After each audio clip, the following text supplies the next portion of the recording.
Bom dia, mais uma vez estamos aqui juntos para debatermos sobre os primórdios da Igreja Cristã. Como falei anteriormente em vídeos, foquei no personagem central, Jesus Cristo, em Saulo, que depois se transformou em Paulo, entendeu? Eu mostrei que os seus seguidores acreditavam em um personagem, mas os seus adversários enxergavam, um momento aqui, que eu estou aqui com minha cachorrinha, que está me chamando, entendeu? Acreditava que tinha a visão do personagem Jesus Cristo de outra forma. Os seus seguidores também tinham dúvida sobre quem era aquele homem. Se era um profeta do Antigo Testamento. Outras pessoas diziam, como Jesus perguntava, o que é que o povo diz sobre mim, sobre a minha pessoa, quem eu sou? Um dizia que era João Batista, aquele que foi condenado à morte. Outros diziam que era um outro profeta, Elias. E assim Jesus ia na sua caminhada, e os apóstolos, os seguidores de Jesus, iam se perguntando quem verdadeiramente era aquele homem. Seu ministério, era acompanhado por algumas coisas que fazia com que outros o visse e chamasse a atenção. Outros o consideravam adversário. Enxergava nele um falso profeta, um blasfemador. Reconhecia que ele fazia milagres, expulsavam demônios, mas toda essa faceta, toda essa realidade que eles não contestavam, era um feito em nome do mal e não do bem. Todas aquelas coisas vinham do maligno, na concepção religiosa dos religiosos do seu tempo.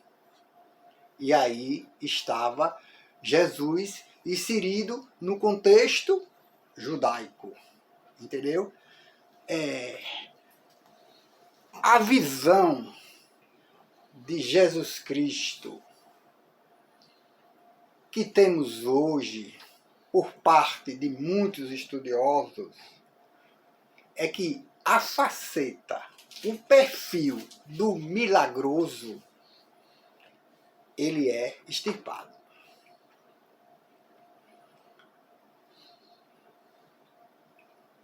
Talvez com a convicção que o Jesus Cristo do Novo Testamento, retratado no Novo Testamento, não é o Jesus Cristo real, não é o personagem histórico.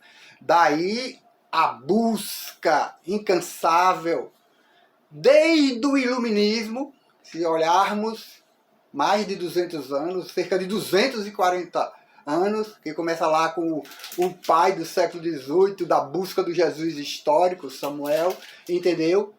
Desde o Iluminismo, essa busca pelo Jesus real para dar uma resposta ao Jesus Cristo retratado nos Evangelhos, para refutar os Evangelhos canônicos, porque hoje a gente vai falar sobre os Evangelhos canônicos e os não canônicos, porque esses Evangelhos não canônicos não faz parte, não foram colocados no cânon. Entendeu? Então, era essa. Mas existe vestígios, existem evidências históricas que esses milagres que ele fazia era reconhecido pelos seus adversários. Se você olhar o Talmud babilônico, de séculos lá na frente, depois da morte de Jesus, relata que ele era um feiticeiro. Então, estava bem presente, séculos e séculos depois, vivo na mente do povo judeu, a presença de um personagem histórico que realmente fazia algo diferente que o diferenciava dos demais do seu tempo.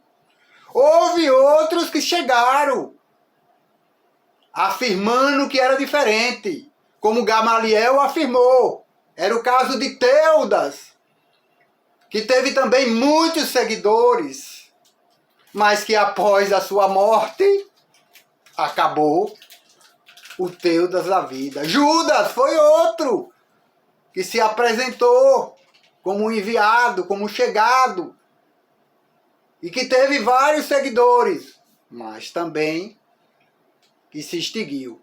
Após a morte de Jesus Cristo, o movimento não acabou. Mas do iluminismo, 240 anos, de lá para cá, foi uma busca incansável, a procura do Jesus histórico. A igreja continuou com seu ponto de vista. O Jesus histórico é o Jesus dos evangelhos. Era essa a defesa da igreja. Os iluministas, nada disso. É preciso buscar o Jesus histórico e encontrá-lo, o Jesus real. 240 anos se passou.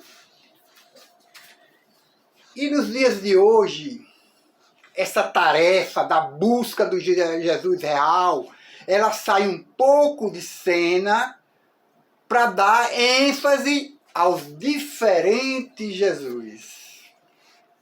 Estamos diante da questão da objetividade. É possível se encontrar o objetivo, o valor objetivo, encontrar o Jesus real. Então nós temos os diferentes tipos de Jesus. O Jesus judeu, que foi morto por Pôncio Pilatos, responsável pela prefeitura da Judéia. O Jesus canônico, aquele retratado nos evangélicos canônicos, que o enxerga como o Messias, o Filho do Homem, o Filho de Deus. O Jesus ortodoxo dos credos, o homem divino, o Jesus histórico, que se diferencia do Jesus canônico e do Jesus ortodoxo e se aproxima mais do Jesus judeu. Há vários escritos, artigos, feitos em revistas de repercussão, como a Christian Today, sobre esses aspectos diferentes de Jesus. Que se estude os aspectos diferentes de Jesus. O Jesus incognoscível. Em outras palavras, é impossível se chegar ao Jesus real. Nem mesmo Jesus teria essa capacidade. Só Deus sabe quem é o Jesus real. Então você veja as diferenciação do Jesus que existe hoje no período contemporâneo sobre Jesus. Um Jesus ou muitos Jesus. Mas a igreja continua com a convicção que o Jesus terreno que passou por aqui é o Jesus da igreja. E por que ela continua? Porque as evidências históricas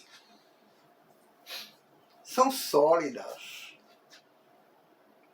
a favor do pensamento da igreja.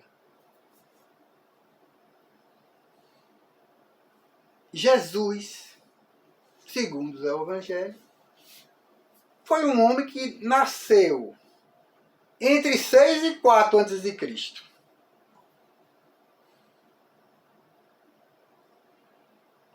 Ele viveu na Galileia. Era um judeu da Galileia,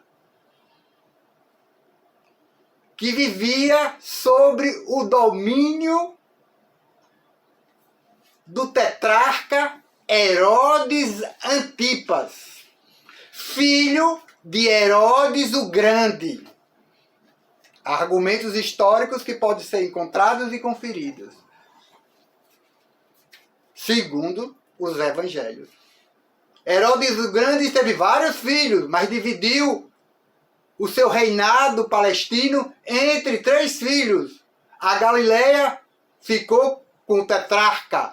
César Augusto, que era o imperador, não deu o título de rei a Herodes Antipas, nem de etnarca, como deu a Arquilau, que ficou com a Judéia, Samaria, a Pérea. Mas deu um título menor a ele, de tetrarca. E foi ele, esse, que condenou João à morte, mandando decapitar. Esse João, o profeta do deserto, foi que batizou Jesus Cristo, pouco tempo antes de morrer. Fatos estão lá. Jesus, ao contrário dos judeus, e mesmo sendo judeus, tinha uma simpatia por aqueles que os judeus consideravam impuros, ímpios. Está lá nos relatos. Como cobradores de impostos, prostitutas, romanos, leprosos, que se pode conferir pelos historiadores. Ele tinha um ministério itinerante na região da Galileia e nas regiões vizinhas. E tinha seguidores, homens e mulheres. É fácil, historicamente, comprovar. Esse Jesus, na Páscoa, foi até Jerusalém, onde seria preso pelo amando do sumo sacerdote, que presidia o Sinédrio. Dias antes da Páscoa, em Jerusalém, teve um tumulto envolvendo Jesus no templo. Todos esses relatos, há relatos que os seus seguidores afirmam que esse Jesus Cristo, ressuscitou dos mortos e que eles eram testemunha que foi Deus quem o levantou dos mortos. Relatos que geram muitas perguntas que muitas podem até hoje estar sem respostas. Relatos que para muitos podem não ter valor algum, como muitos alegam até a historicidade de Jesus, que Jesus nunca existiu, fundamentada até em um punhado de acadêmicos, que tem até um respeito no meio acadêmico. Outros afirmam a teologia dogmática muçulmana no Corão 4, versículo 157, 158. Leia lá que Jesus não foi crucificado e que não morreu. Está lá a afirmação que você pode ir lá e conferir. São muitos os relatos que tem. Mas, contra esses relatos, a igreja tem a história. E o relato da crucificação e morte de Jesus Cristo, pelo menos a maioria dos estudiosos afirma que ocorreu. Os relatos, as evidências históricas estão a favor do Jesus terreno. E esse Jesus terreno é o Jesus da igreja. E não existe nenhuma descoberta, nenhum achado que demonstre o contrário, que comprove que o que os cristãos pensam sobre esse Jesus, evidências históricas comprovadas que comprovem o contrário. Sempre existe um boom. Aconteceu. Agora temos. No século XXI, nós temos algumas. O romance sensacionalista, Código de Da Vinci, é uma. Aquele quadro da Santa Ceia, aquela personagem central, Maria de Madalena, a tumba da família de Jesus, a mídia pseudo-arqueológica, que tanto usou. A pergunta que se faz é a seguinte: os melhores estudiosos do Novo Testamento, sejam cristãos tradicionais, cristãos liberais, ateus, assina embaixo esses dois perfis, refutam completamente, porque neles não há historicidade.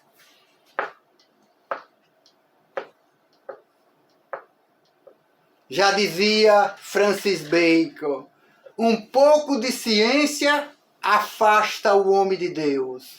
Muita ciência traz o homem de volta para Deus. O nosso posicionamento aqui é discutir realmente ciência. Discutir o fato histórico, a força do fato histórico.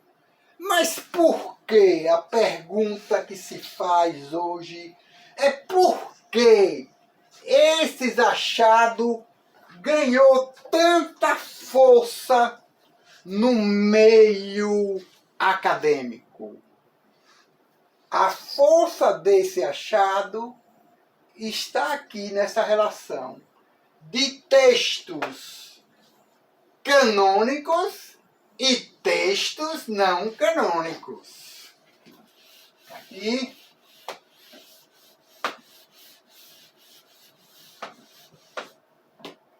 Repare bem. Temos textos canônicos. E temos textos não canônicos. Qual é a diferença disso aqui? Por que o cano foi fechado e esses textos não entraram no cano? Por que a igreja fez isso? A história escrita é sempre a história dos vencedores? Esse mantra que a gente aprende como historiador, Será que foi isso? Essa luta travada que chega ao final no 4º século, que tem como vencedor a igreja no modelo do cano estabelecido, essa luta desenfreada durante o 1º, 2º, 3º, 4º século, entre aqueles que defendiam esses textos contra aqueles que defendiam os textos canônicos. E esses textos canônicos saíram vencedores frente a esses textos não canônicos, e por isso os textos canônicos entraram no cano e os outros não entraram. É essa a questão. Os estudiosos advogam, defendem os escritos não canônicos por isso? Não, não, não. Eles gostam e absorve os textos canônicos no sentido de minar os textos canônicos.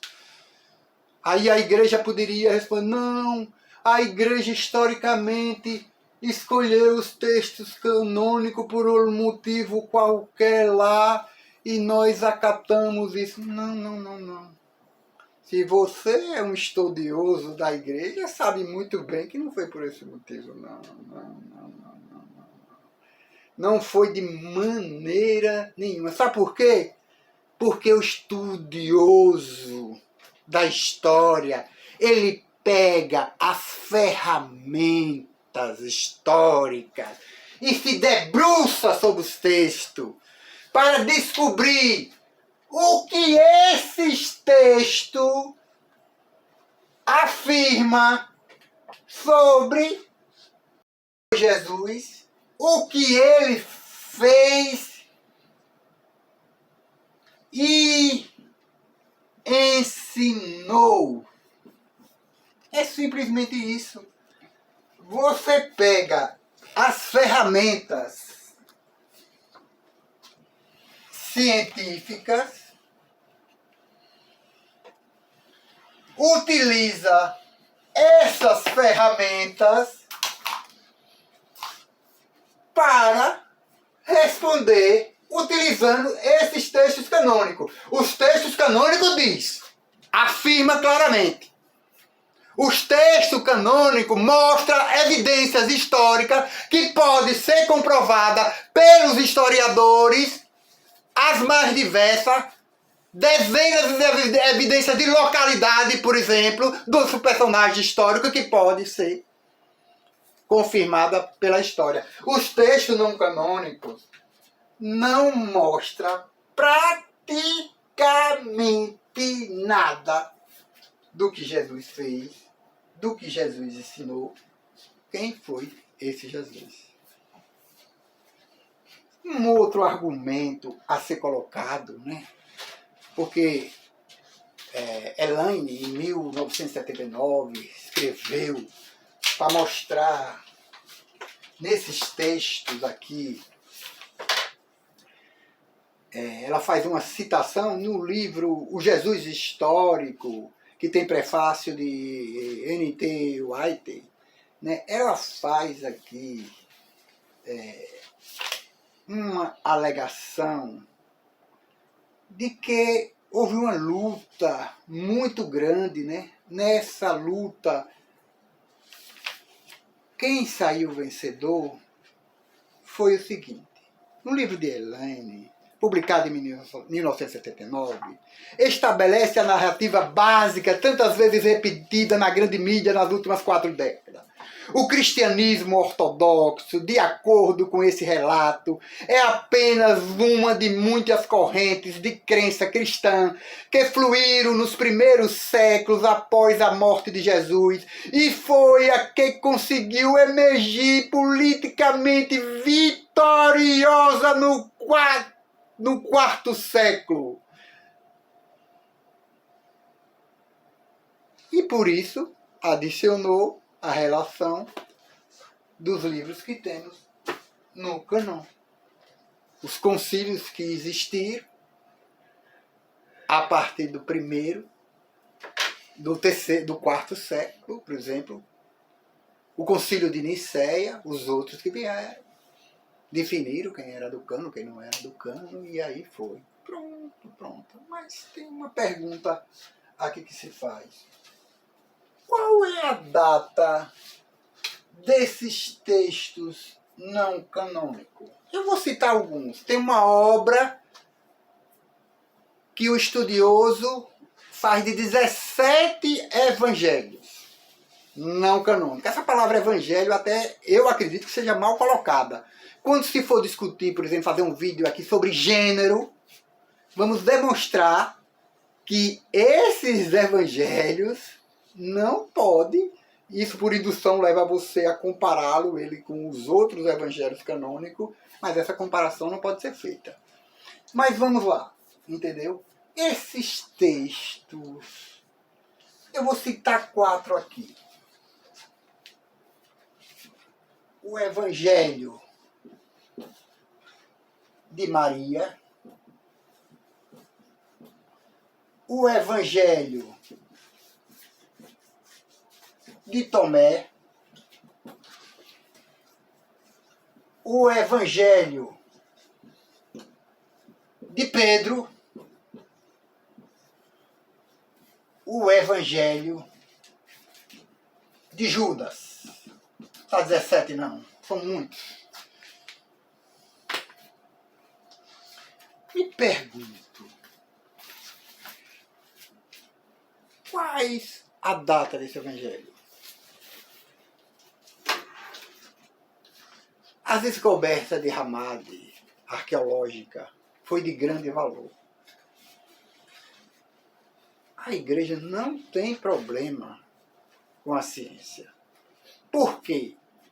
Porque muitos desses evangelhos descobertos, mas que os pais da igreja já relatavam lá os embates que ocorriam no 2º, 3º, 4º século, sobre essas questões teológicas desses evangelhos, entendeu?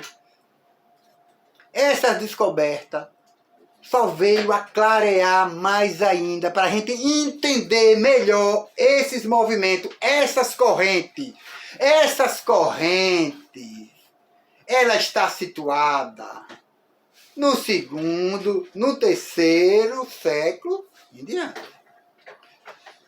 Nenhum desses evangelhos foram escritos no 1º século. A maioria dos estudiosos do Novo Testamento, tem as exceções, coloca Marcos, Mateus, Lucas e João entre 60 e 90 do 1º século. 60 e 90. Os evangelhos não canônicos, a maioria deles com a perspectiva gnóstica, que aí também teria que explicar o que seria isso, gnósticos, que teria que ser feito um vídeo à parte para ele definir, é um conceito dificílimo para definir o que seja gnosticismo. Então, a maioria desses evangelhos que tem uma perspectiva gnóstica foram escritas no 2º, 3º século. A igreja do 1º século reconhecia Marcos, Mateus, Lucas e João. Tem algum estudioso que argumenta que algum desses evangelhos foram escritos no 1º século? Há uma argumentação sobre o evangelho de Tomé. Coloca ele aqui de 50 a 200 do 2º século. Repare bem. Mas a maioria dos estudiosos coloca ele no 2º terço do 2º século. Entre 135 a 175. Ele deve estar inserido aqui. Se pode alegar que mesmo ele estando aqui, que é o provável que ele esteja aqui, existe uma fonte anterior que deu base para ele. E nós concordamos. Se existe fonte anterior para os evangelhos gnósticos, existe também fonte anterior para os evangélicos canônicos. E se eles estão aqui de 60 para 90, a fonte anterior é anterior mesmo. O pau que dá em Chico, dá em Francisco. Não tem problema nenhum. Agora, os estudiosos mais conceituados afirmam que a fonte para Tomé, sabe quem foi? Provavelmente os evangelhos sinópticos, Marcos, Mateus e Lucas. Ou uma fonte, uma tradição anterior, que foi a fonte que os estudiosos defendem, que a chama de um documento que serviu de fonte para Marcos, Mateus e Lucas. Não existe nada de novo nos evangelhos gnósticos que retrate algo anterior aos evangélicos canônicos a respeito do personagem histórico Jesus Cristo. Na verdade, não existe quase nenhuma historicidade a respeito do personagem histórico Jesus de Nazaré nos evangelhos gnósticos. É isso que a ciência prova. O bambambam que existe, não existe. É isso que nós temos ao estudar ciência. É a essa conclusão. E que daí nós podemos citar Justino Marte, 150, que falou que esses evangelhos que a igreja usava eram os evangelhos reconhecidos pela igreja e que retratava as memórias dos apóstolos. Era isso que Justino Marte afirmava.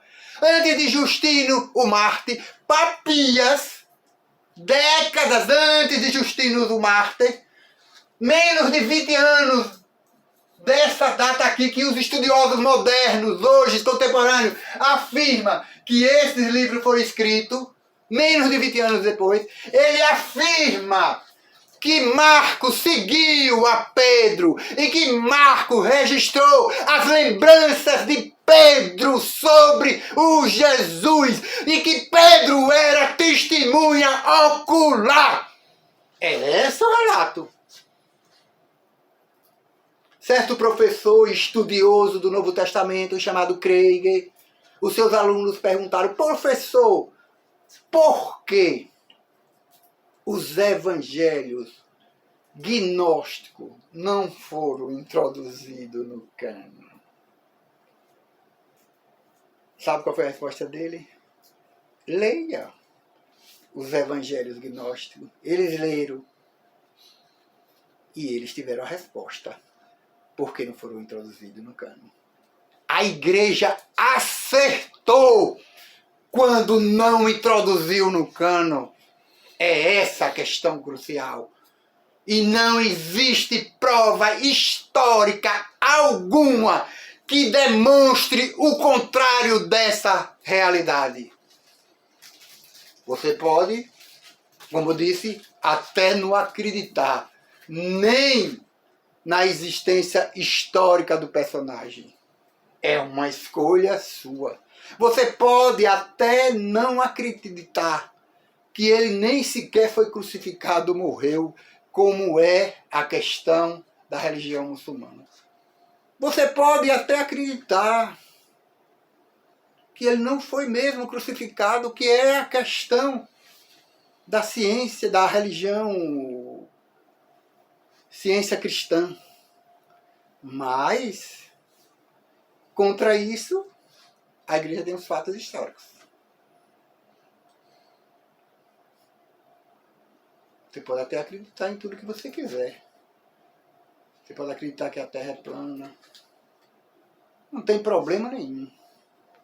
Agora, com relação ao personagem histórico Jesus de Nazaré, os melhores relatos sobre ele, de quem ele foi, do que ele fez e do que ele ensinou, quem mostra por aproximação, já que nós não temos como chegar à realidade viva, são os evangelhos canônicos.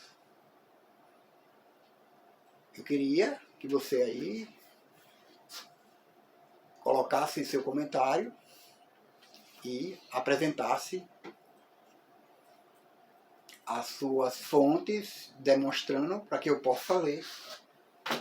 Tem uma enciclopédia de Joseph Doré, que ele afirma que os evangelhos foram escritos muito tempo depois. Que os evangelhos foram escritos muito tempo depois.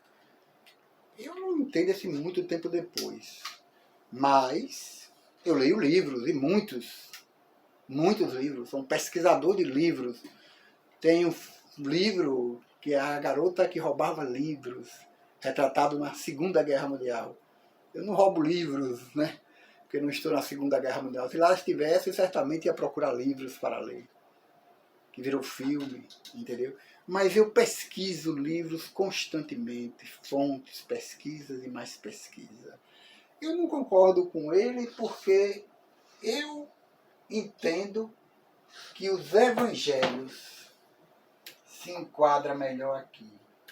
E que antes disso, existe fontes. O maior inimigo de Jesus Cristo, preparado na tradição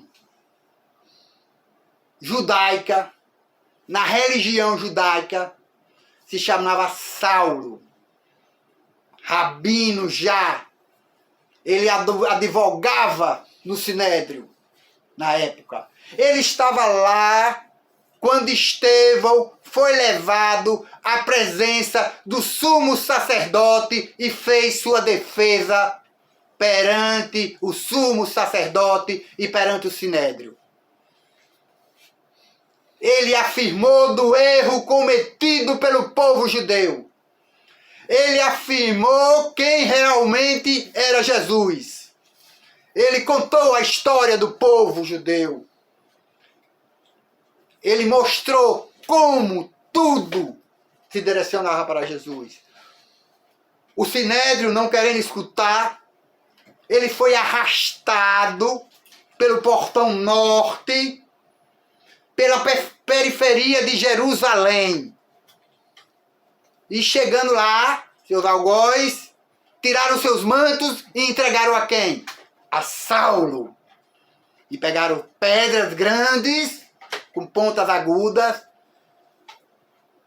e apedrejaram Estevão. Esse inimigo do cristianismo número 1, esse inimigo do novo movimento, esse inimigo do Jesus Cristo, afirma claramente em seu testemunho que foi, que era testemunha ocular do Jesus ressurreto. Na sua experiência. Talvez um problema mental, né? Dentro da pós-modernidade, algum transtorno que deu, né? Entendeu? Mas nos seus escritos não se nota nada disso. Em certo momento, ele chegou perante Agripa e disse que isso já vinha moendo a cabeça dele. Era como aquela questão do animal, aquela vara que tinha a ponta fina, o fundo grosso, e era colocada ali para o animal seguir, andar e sentia bom. É como se Deus estivesse ferrando ele, fazendo aquilo nele já há muito tempo. Dura luta, né? Essa luta de Paulo com Deus. Mas não só esse o testemunho que ele tinha do Jesus ressuscitado. Quando ele vai a Jerusalém, depois da sua conversão, ele simplesmente vai estar com Pedro e Tiago. E eles são testemunha oculares desses fatos e testemunham a ele também. Então, na Epístola aos Coríntios, no ano da década de 50, quando ele escreve, provavelmente em 54, ele afirma que Jesus morreu, foi sepultado e ressuscitou dos mortos. Então, a construção que foi feita muito tempo depois de Doré, não foi muito tempo depois. Já era comum entre os primeiros cristãos. Os relatos dos evangelhos é que Jesus realmente está vivo. Dê aí seu like, faça como você quiser, faça sua crítica, demonstre as suas fontes. Como eu disse, eu trabalho com muitos livros, com muitas fontes. Livro é que não falta aqui, há uma infinidade de livros. Foram quase 40 anos pesquisando e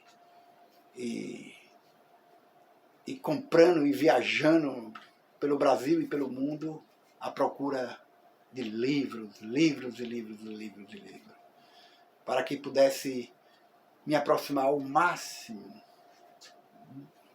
do personagem histórico, e o principal personagem histórico, no meu entendimento, é Jesus de Nazaré. Na verdade, ele é o personagem que mais me fascina como historiador.